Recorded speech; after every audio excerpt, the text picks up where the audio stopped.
Hi guys, good morning everyone. It's already Tuesday and today is another day.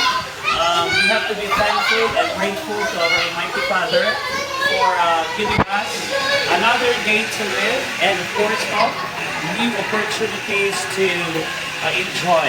So for today guys, ito ang spinahan.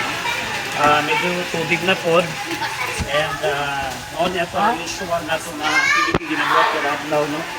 But today, kasi since tubig man, careful with headlights. Muna itong mga bata, nag-review sila. You see, oh. Pero okay na, naana na sila sa tubig. Naana na ba sa tubig? Yes, sir. Okay, naana na sila sa tubig. Wala na sila yung problema sa tubig.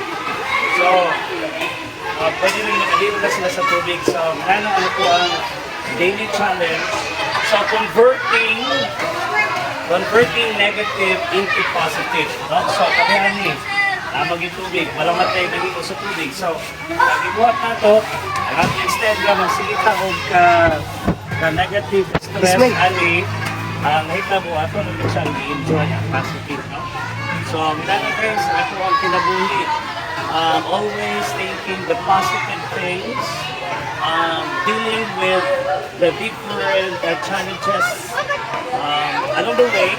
Tapos na yung mga activity na medyo nag-decide ta, but eventually we fall short, no? We are wrong in all our decision making. But okay na siya, no? When there is failure, kung natin failure, meaning arise ta na mga setbacks sa ito ang kinabuhi. Okay na din siya for as long as we are learning, we are improving. So yun na mahitabo sa ito ang kinabuhi. So ang ato lang na we should not surrender. We should keep pressing forward because this is already all about our life. So, tapos makita ko din nyo. So ang ato lang yun, we don't surrender. We keep on continuously doing the things now that we usually do every day. So yun na guys, ang ato ang kinabuhi. Dapat ko spilahan, wala nang sumipon. Wala na siyang sumipon.